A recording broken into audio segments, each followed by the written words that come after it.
Discover connection, awaken sacredness, become empowered. Join us for our show on Blog Talk Radio.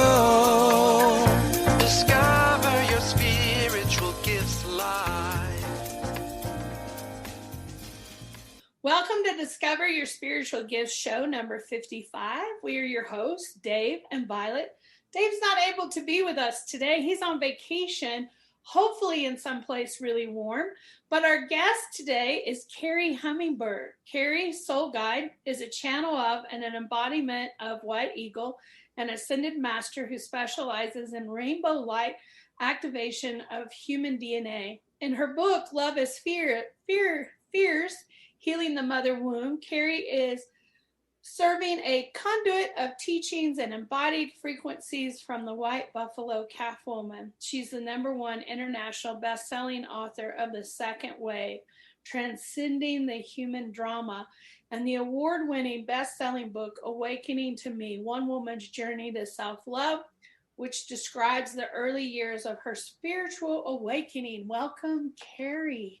Thank you, Violet. Thank you for having me here, and thank you everybody for showing up and listening to this. I love it. Well, I've been on your website today, and I'd love for you to share your story of how did you get here? Where were you before? And what brought you down this path of what you do today? Absolutely. Well, I think that my biggest life path has been to realize the way that our entire life plan is set up right from the very moment of our conception and through our early childhood development sets everything into place that we'll be working on in our life. And at first we can have sort of a poor me feeling about that, depending on what we experienced. And I kind of had that. I had the poor me, like, oh, this is so sad. And I had some challenges, 0 to 5. My mom, she was from Midwest Texas and really in a conservative religious town. And it was the 60s, and she really felt like there was a lot of hypocrisy in the community and the church, regards, this was a time of civil rights, this was the time of integration, and a lot of people were resistant to that and had a lot of hate, and we're seeing that still today, right? So it's not like things have completely eradicated that system. But my mom was really like, I don't believe in this. And so she left that town and she went to Dallas, and that's where she met my natural father, who was, kind of into the peace, love, and hippie and, free love and, experimentation and all of this stuff. And that's the context in which I was born. And of course, the moment I was born, all of my mom's upbringing and conservative values was like, oh, this isn't the right place for me. How am I going to raise a child with someone who's wounded himself? And he'd had a lot of child abuse in from his mother, leaving him outside hotel rooms and all kinds of things like that when she was with men. So, this is the context I was born into. And from 2 to 5, my mom was escaping that situation with my first stepfather, who turned out to be, he was one of those men that seemed like a really awesome man who's nice and going to provide. And then he turned out to be a violent drunk. So it was like right from the frying pan into the fire. So my early years are really programmed around those themes. And even though my dad, the man I call my dad, came along when I was 5, and he had a wonderful marriage with my mom, and I got to really witness what love looks like, what partnership looks like, what respect and honor look like, what teamwork looks like. I got to witness all that for 45 years. My dad passed away 3 years ago. It's like that didn't take it away, it didn't make it stop, even though I had a really good family situation. I started having problems when I was in my teens, and promiscuity, all the signs of someone who's mentally kind of emotionally abused and challenged. I was having those signs, and I started in psychotherapy. So 20 years of weekly psychotherapy trying to fix it. And when I became a mom, it exacerbated it. It just really brought it all up to the surface. And I was coping with tools that were incapable of helping me because they were all staying at the level of the mind. And what I know now from a lifetime of inquiry into this is that anything that happens in early childhood that is traumatic, all of those experiences inform our entire consciousness framework. We're not going to get at it from the mind because there's no words. I mean, children don't have a vocabulary like that. They have maybe one or two words, very simple. They have feelings, they have body, and everything gets put kind of encapsulated like frozen moments in time inside the body until you can handle it, until you can excavate it, until you can bring compassion and love and witnessing to it. So those are all spiritual tools. Those are not psychotherapy tools. So I didn't really receive any healing until I got to the bottom of my barrel of trying the Western way and said, well, that didn't work. I'm a smart woman. I went to a good college. I think I gave it the old college try. Think I'm going to just branch out on my own. So I left the marriage I was in for 20 years. I left psychotherapy. I stopped taking their happy pills. And I said, you know what? There's another way. And I opened the door to that way, which was really following this quiet voice of my soul that was leading me, was trying to lead me the whole time, and I was trying to do what I thought I should be doing, which was that everybody else was doing. And actually I needed to go a completely different way. So when I started finally embracing that, things started to get better. That was about 9 years ago. I've been on this part of my journey and it's magical. It's amazing. It's really kind of cool. I've been, I'm preparing for a class and looking at universal laws, and it talks about the law of compensation, that when we hit those challenging points, those difficult points, there's always a blessing on the other side of that. We just have to get through that. We have to push our way through that. And I so relate to you because my younger years were my toughest years as a child, and had all those similar struggles of life, of all those difficulties, and it does form us. But if we can just find, if you keep hitting your head on the wall in the same way that you've always been doing, nothing changes until you step back and go, okay, this is not working. Let's try a different approach, right? And I love that there's so many of our guests out there that are scared. This is all they know. And this is a little frightening to move into another lane that's completely different. But when you're able to do that, some beautiful things happen. So thanks for sharing your story with that. Desperation seems to help. It does. So for anybody that's experiencing desperation right now, I think you're in a good spot because, if there's nowhere else to go down and you're kind of backs against the wall, then it makes it easier to make that choice that before seemed so impossible, because it's like, okay, well, for me, it was like, I'm either going to end my life, which I didn't want to do because I'm a mom. I've got 2 boys. I'm not going to do that. Or I'm going to just try whatever works. Like, seriously, like I am going to go see whatever works. And for me, it was shamanic healing. So I started becoming a shamanic healer. And did everybody think I was weird, Violet? They did. They're like, you've lost your mind. You're leaving your stable marriage of 20 years with all your prosperity and all your big house and your new studio, because we just built a new art studio for me. You're leaving all of that. Why? You're insane. And I'm like, because I'm having nightmares every night of somebody telling me she hates me. And that's me. Like, I have to leave. I don't have a choice. And it's like that first moment of the divine touching me in that shamanic healing was like I found the fountain of youth, like, and I had this like water from the fountain of youth just like poured over my whole body. Like, I remember this part. That's right. I'm not this physical body. I'm not this mind. I am more than that. There's something about me that's just unexplainable. And that's well beyond my physical body and my breath and everything. And in that moment of reconnection, all the things started to come into place, like, oh, that's right. I have all this other experience, and somehow I know that this is how this works. And things started to come back to me in my consciousness. Like everything I knew, maybe I'd claimed in other lifetimes, like rushed to the surface as knowing, as just pure knowing that this is who I am. And this is, oh, that's right, the shamanic healing thing. Oh, I know how to do that. And so I started to go to training for it in the 3D because my mind was like, I don't think I know how to do this. But everything inside of me was like, oh, I know how to do this.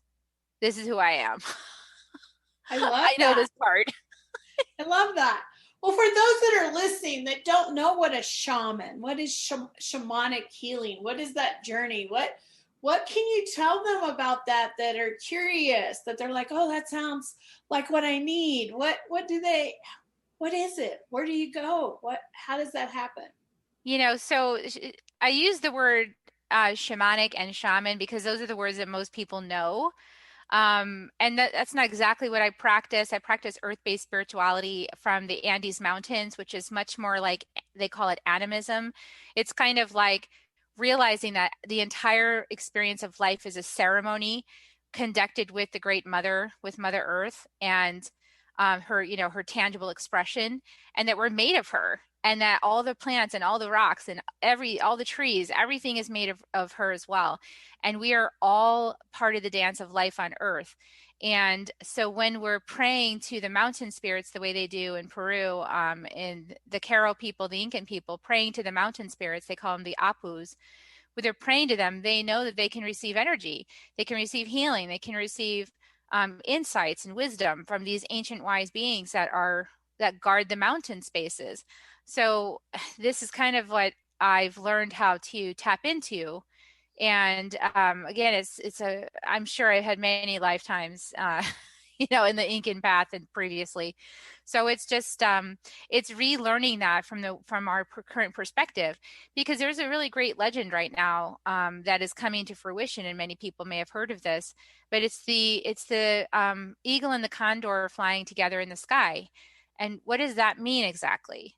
Well, the condor is the heart, and it's the wisdom of the Southern Hemisphere traditions, really. It's the wisdom of those traditions and the indigenous traditions, the remembrance of community and hearth and love and connection with Mother Earth, and all of these beautiful teachings that many indigenous people have held through colonization and have maintained this wisdom.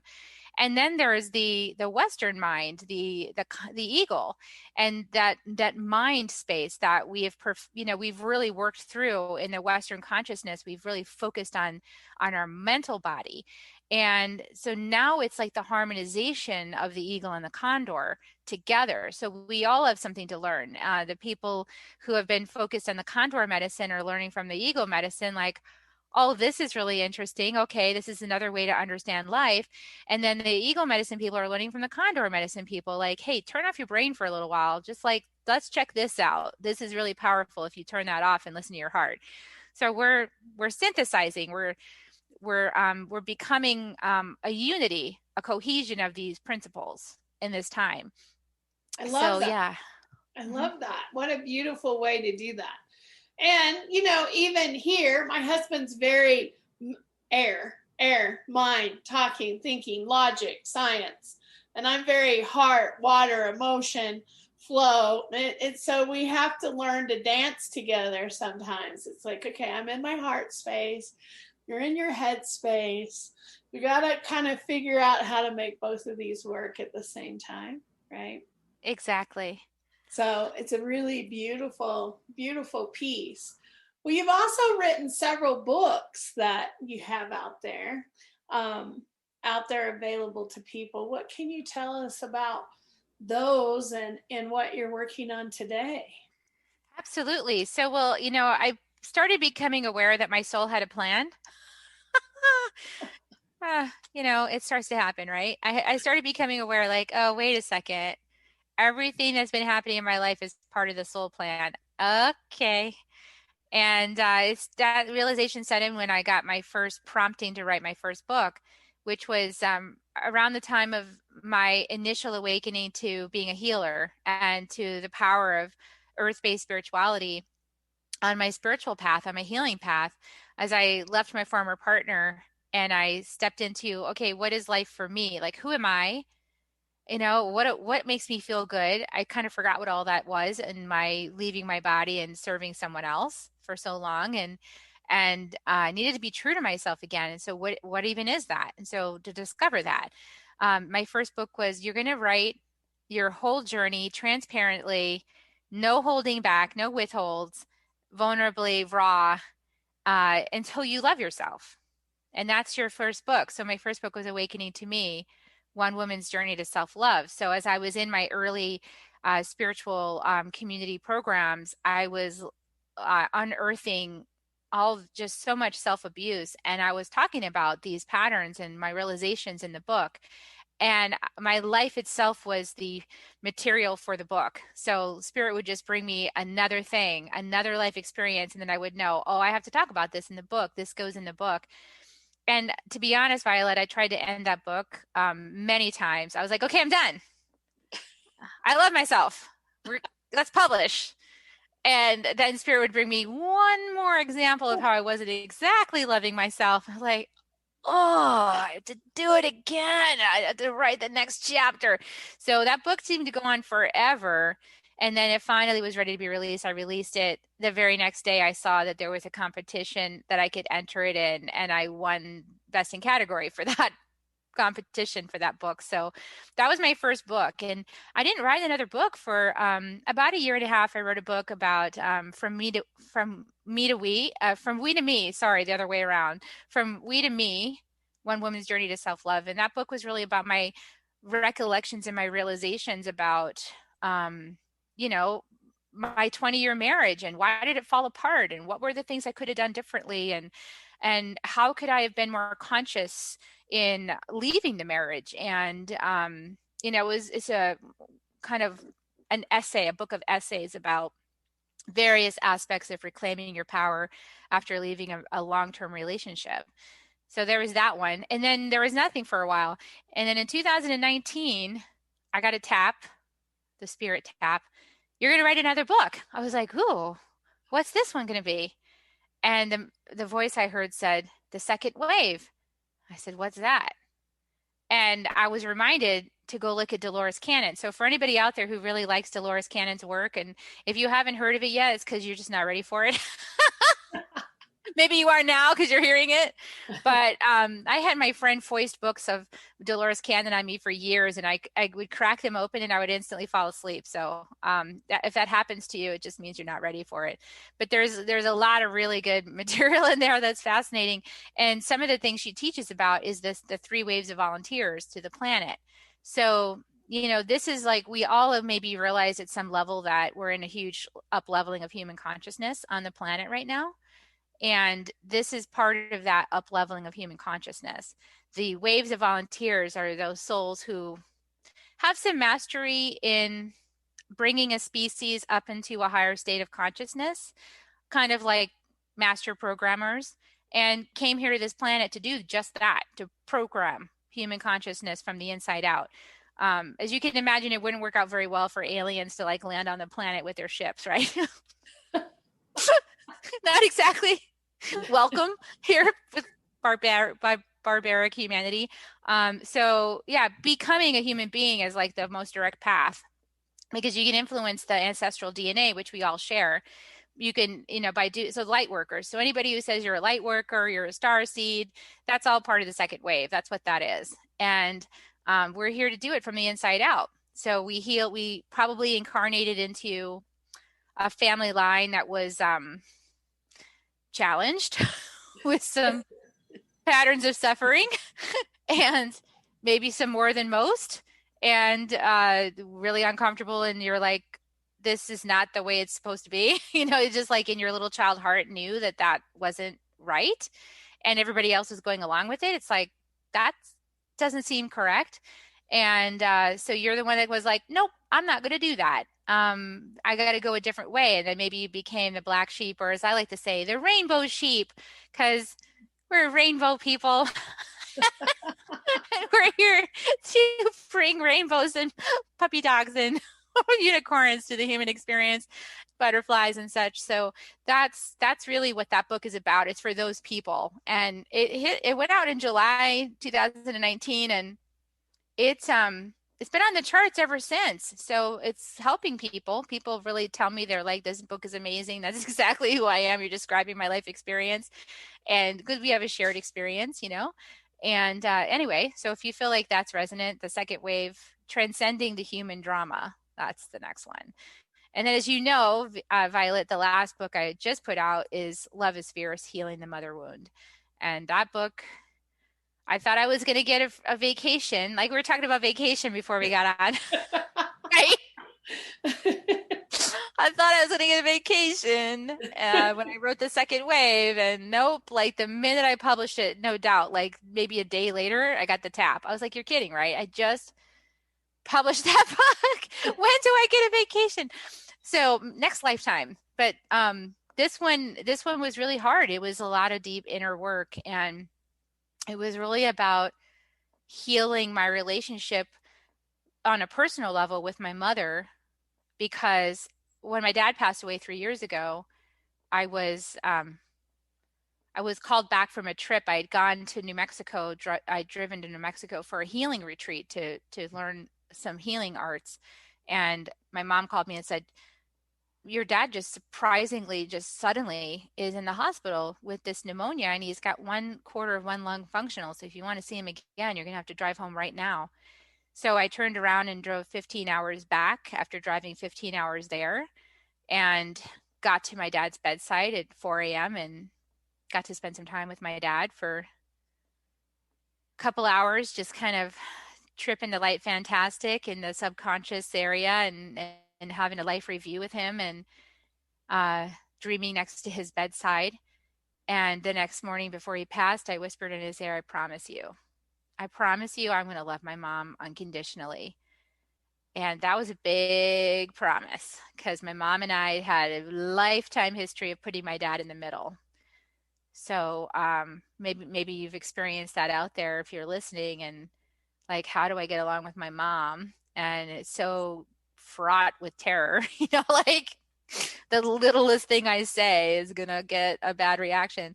So that book was really, on a personal level, was to heal that, to keep that promise. And also at a collective level, I realized that the mother wound is something we all carry a piece of. And it's ultimately the separation from our divine mother, from our creator, great mother energy, and our condemnation, actually, of our mother. And the way we express it is by, of course, not taking care of the planet. So it's like, it's a big healing also of generationally how women have been abused throughout thousands of years on this planet. And now we're changing the tide. We are going back to honor the feminine. We're honoring ceremony. We're honoring connection to the earth in whatever way that expresses for you, who is listening.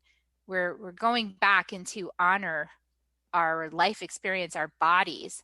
You hear a lot of talk about embodiment. So this is all about really honoring our physical existence and the magic that makes that happen, which is our great mother, so this is the territory that book talks about, and it's profound, and it's far reaching. It's got little tendrils in just about everything. So it's a big subject to talk about in a concise way. I love that. Well, let's take a break and check in with some of the messages we have, and we'll be right back. Hi, I'm Violet Rain, Master and Teacher of Angelic Reiki at Discover Your Spiritual Gifts.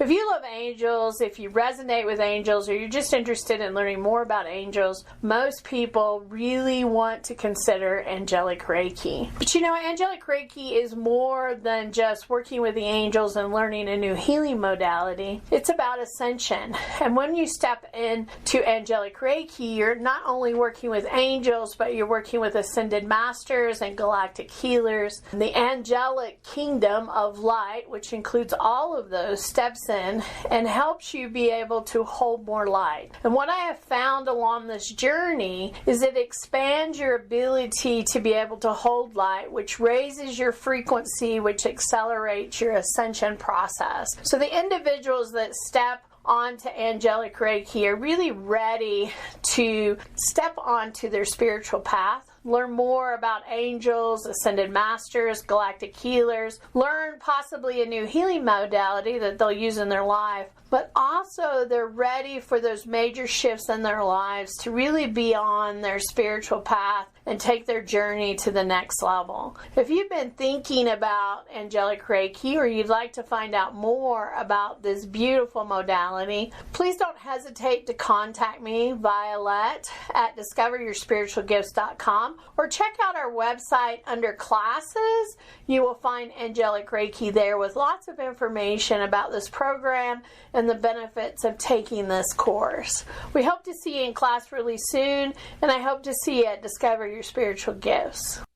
Welcome back. We're here talking with Kerri, and it's so exciting. And I love her newest book and how we connect to that mother energy here on the planet. But I also love the fact that for centuries or years and years, women have tried to be more masculine in working and living. And we're seeing people step back into and being able to honor that energy that we have, that nurturing, that connection to all things. And I love seeing that shift, that more and more women are trying to find their way back to that feminine energy, to step into who they are and to be okay. Because I know I had worked in the corporate world for years and I couldn't be a woman in that world. I had to be masculine, and it really takes you out of your heart space and more into your head. So I love that we're coming back into that, not only to protect the planet, but to honor that we need both masculine and feminine, and trying to figure out that balance on this planet. And the healing that can happen when we do that. I agree. There's been so much abuse and trauma with women through my family and through many of the clients that I see. You see it over and over again. I think we're here to heal a lot of that, whoever's on the planet now, not only all the way back, but, through all of humanity, of standing together and healing everything that's gone on. So I appreciate your work and what you're doing. And I can't wait to read your books now. I got to go buy all of them. I have them, Kerri. I got to go look them all up now. I'm fascinated. Fascinating. But it is. It's beautiful. You talk about white buffalo calf woman, and can you share through your experiences that master teacher, that energy, that being? Because I've always felt a connection to her and what that is and what she's bringing, and how your work with her, what you're sharing with the world. Yeah, absolutely. Well, what I will share is that the Second Wave book, I channeled messages from White Eagle, who is like my oversoul, I guess you could say. And so it was clear, direct, easy for me. And of course, that's more the masculine energy. So it was very easy for me to get, the writing the book. With White Buffalo Calf Woman, it was a journey, because at first I couldn't even hear her. Like, I was like, how am I going to write this book when I can't hear her? And really it was because I couldn't hear myself. I was having so many blocks getting quiet enough to hear the feminine voice. So there's a lesson in that the feminine voice is a very quiet voice that it shares its wisdom when you're still, and you can really feel it more and perceive it more than maybe think it, so it's not like a stream of words coming in. It's more like sensations in the body and openings and energies that permeate and then open up or unlock bits of wisdom inside of you. And it's all about ceremony. So a lot of what I was doing writing this book was working with white buffalo calf women through ceremony. And ceremony is it's not planned out, besides the fact that you're going to have a certain structure when you open a ceremony, right? So when I open a ceremony, I'll call in the 4 directions, I'll call in all the allies, I'll call in white buffalo calf women and white eagle, I'll just call in all the support for the ceremony. And beyond that, there's not really a plan. So it's like a moment by moment feeling and knowing and sensing and listening. And for example, the Carol people, they have a tradition called despacho. And in a despacho tradition, you create an offering to the divine from your heart through prayers and plant material and flowers and things like that, all in a wrapping paper bundle. So you just open this piece of wrapping paper and then you start adding items into the offering, like sugar or cornmeal or things like that, and you're adding it with your intention and from your heart.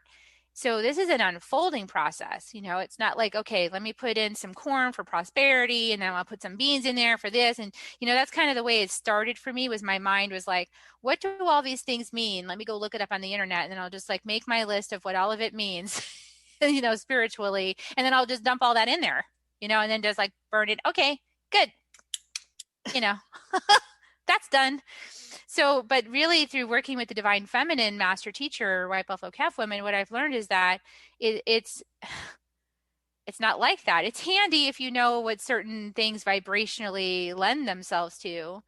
But really what's more important is, are you in the moment? Are you in a conversation with the divine inside of you and the divine outside of you? Like inside outside is such a funny concept, but are you in a conversation with the divine, and are you communicating through your intentional placement of things into the despacho? Are you communicating from your heart? Are you really, like if I wanted to release something, I might take some tobacco and blow into the tobacco my intention to be releasing that pattern, or to be showing up in a new way, or transmuting it, and blow into the tobacco and then place that with my heart, like I'm releasing that, and actually do it right then. It's like, this is how we can be in ceremony, and not just in a ceremony, but your whole life is a ceremony. Every day is a ceremony. And so that's what she's really good about teaching, is all about the sacred ceremony and making your whole life into that ceremony, so that it's intentional and it's from beauty. You're creating beauty.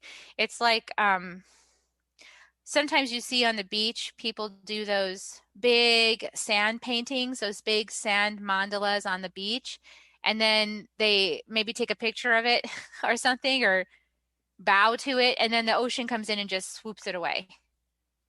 Yeah, it's like that. That's our whole life experience, where we get these raw materials, we get a moment in time to be present with it, to create some beauty with it, and then life comes and just new canvas. Okay, new day. What are you creating today? And so this practice really, it hints at such deep wisdom, and when you can let go of your creation, and when you can allow something completely new to come in the next day. This is the art of letting go. And ultimately, it's the art of letting go of your very life at the, at the biggest context. It's letting go of that life experience, and welcoming in another incarnation. But it could also just be down to the minute. What am I letting go of this minute? What am I welcoming in? What beauty am I creating from these ingredients that I've been given? This is the lesson of the divine feminine master. So writing the book was like that. It was opening the ceremony every day and asking, show me what is needing to be in this book, because I don't have a master outline. I need to know what's my path to healing the mother wound. That's the intention of the book. So there was this prolonged ceremony while the book was being written. The book itself was a ceremony, and it went through many phases, and one piece unlocked and led to another piece. And then as I unlocked that piece, and I realized another piece, and then I locked that, and then another piece. And so the book is that journey of unlocking. And it's also an invitation to ceremony. In the book is a ceremony a starting ceremony that White Buffalo Calf woman gave me. And I remember when I was sitting in meditation with her, my mind was wandering and she kept looking at me like, right here. Like, because, they almost like I would see some fly or something, I'd be off, no, right here. Like, it's about presence, about being really intentionally present in the moment that you're creating this offering. And it's called an earth mandala, and it's for healing the mother wound. So you can actually start this at the beginning of reading the book and then leave it open for however long you feel until you feel like that's healed. It could be days, months, weeks, years, the rest of your life. And you work that sand painting, you work that earth painting, and you just keep putting more in it, more realizations, more preciousness, until you feel like, I'm healed, I'm good, I'm connected. I love that. I love that. And isn't it a lesson about just being present every day? I think all of us, what I see and what I tell people is we're in this autopilot the majority of the time. If we're not conscious and present in what's going on, we're missing some of the simplistic beauty that's around us. And so that presence of just being present in the moment, ceremony, and connecting is really powerful when we can do that. But like you, we all have to train our brain. Nope, right here. Not your right here. Not what you need to do later, but right here. What's going on right here, right now, right? It's really easy for us because we're so used to multitasking in the general world of doing 500 things that it's hard for us. Okay, just one thing. Can we just do one thing? Can we sit and do one thing? It's hard for a lot of people to be able to do that. Especially if doing so would unlock uncomfortable feelings. Right. Which we are trained to want to escape. Avoid. But they have a great wisdom inside them. There's gold inside that discomfort. There's pathways in to feel the discomfort. And then as you're feeling it, what I've noticed is that there's gold inside of it that leads to the next place. So it's hard sometimes to feel it. I know that one of my soul's curriculum shadows is the energetic of stress. And you can probably really look out in the world and see that stress is a major thing that humans are dealing with at this time on the planet. And I feel that stress palpably inside my body, and I'll feel waves of it come through. And it's like, okay, I'm just going to be present with this stress. I don't know where it's coming from. I don't know why it's here.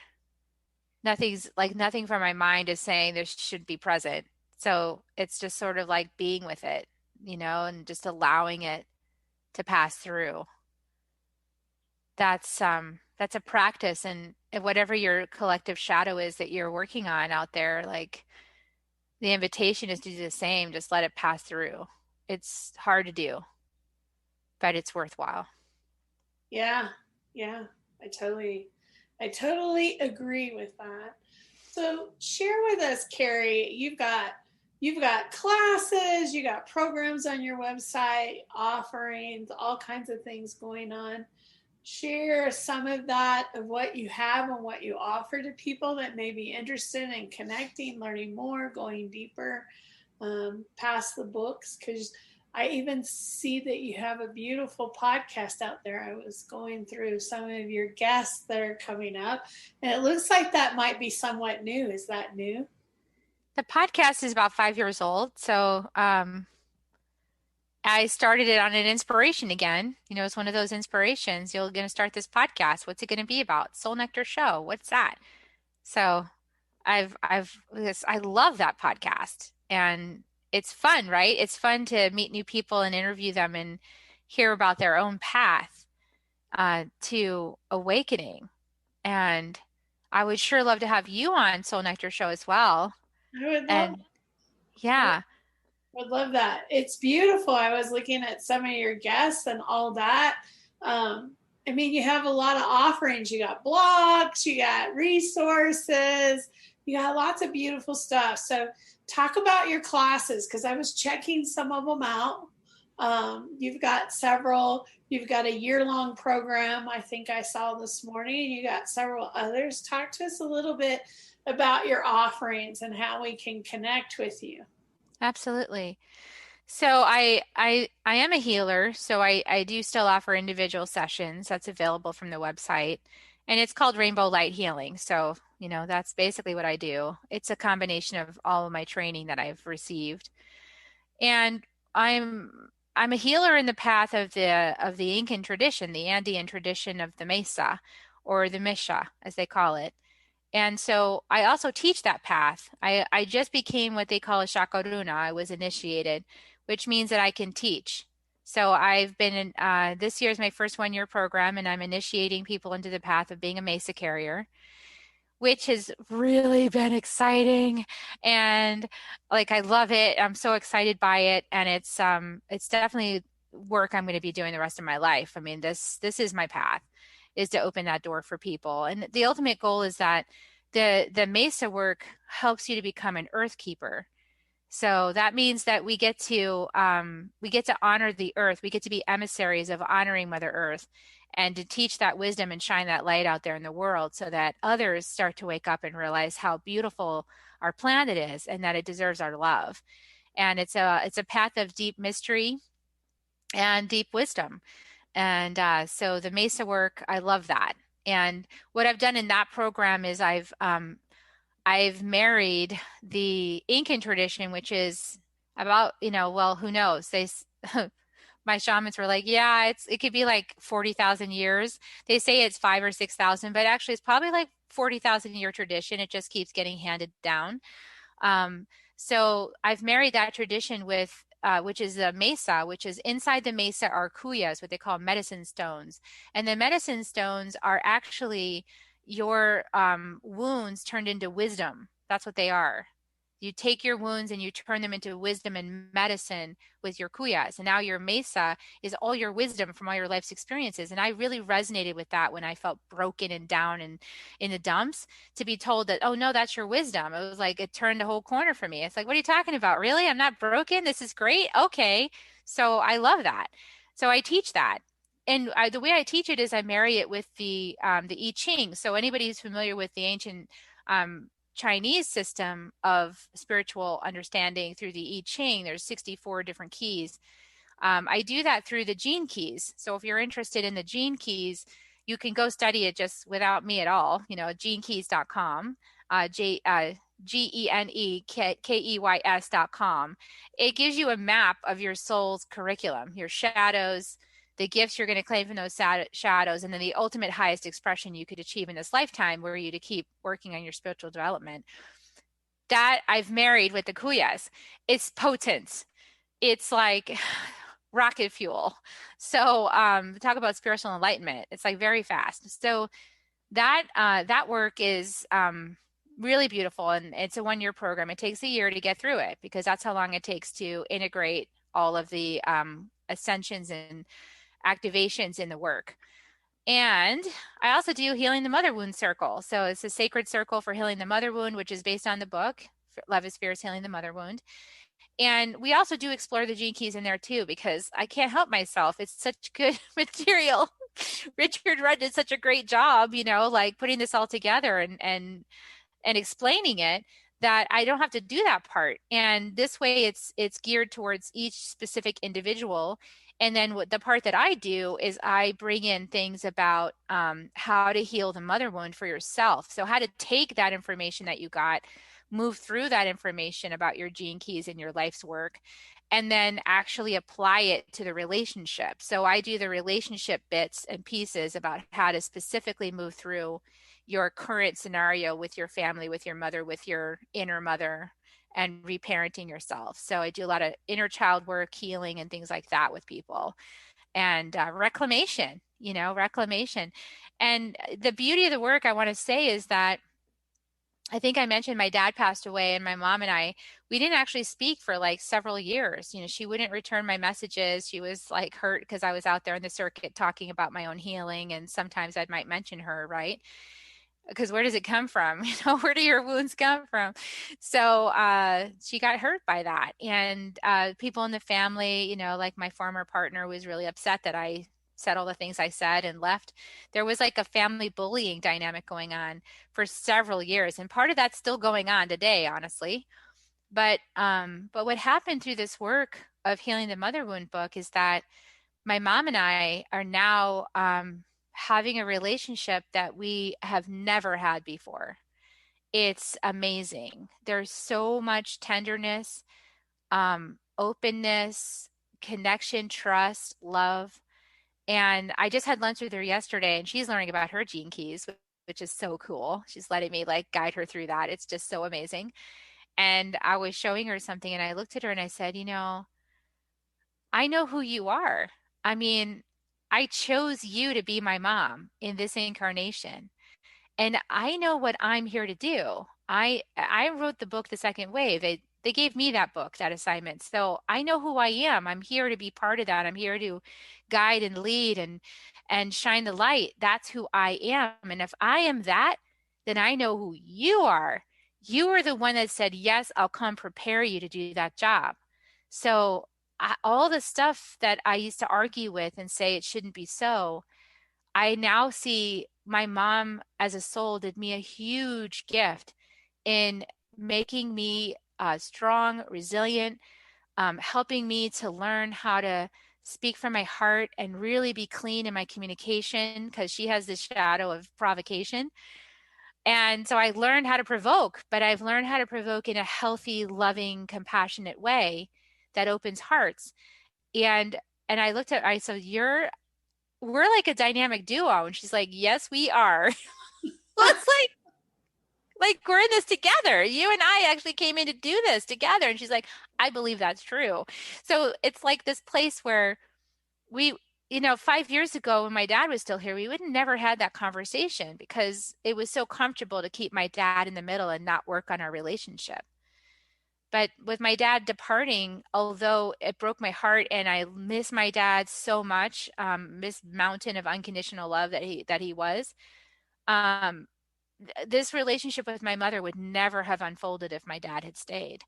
So I see the divine plan at work, and this is one of the things I help people do, Violet, is help people see the divine at work in their own life, that everything has a purpose. Even the painful thing about losing my dad, there was huge medicine in that for me. And I know that my dad is with me all the time. He's always with me, he never left me. He just left his body so that I could expand and grow the way I needed to, because he could see his position in the family, everything was holding us back from what we needed to be doing. So I'm really glad to say I love my mother unconditionally. I did it, and I continue to do it. And my mom is like, it's just amazing. It's such a huge gift. So you can't do the work to get the other person to change, but you know, I had to let that go along the way, and any hope that it would change things on the physical world, but it does change things for yourself at the very least. And I got to have that beautiful cherry on top. So, you know, I'm grateful. I love that. And I know your dad is celebrating and so happy with what's occurred, right? You know, he watches the whole process and it's like, woohoo, cheering. Yeah, he is. Other side, right? He's like, wow, what great healing has occurred and what advancement for both of you, her and you, right? And so I love that. And I love when we can show people that their life does have purpose, whether they can see it or not, that there's this big plan that we've created to help us get where we're at. So I love that. I love that. So your website is kerrihummingbird.com, if I remember correctly. Is that correct? It is. And it's Kerri, because there's so many ways to spell Kerri. It's Kerri, hummingbird.com. So check out Kerri's website. Check out her podcast, check out her blogs, check out her books, check out her classes and her programs, check out her services. For those of you that resonate, that really hear the call, it's all about that little voice inside of us has the best, the highest and best for us. It's about us trusting and listening and really stepping onto our path of what that looks like, and finding ourselves, who we really are, not what the world wants us to believe, but who we truly are. Kerri, thank you so much for sharing your story. Thank you so much, Violet, for having me here. I appreciate everyone that's out there listening, and I just hope I gave you something today to open your heart even more. Absolutely. It's been a great show.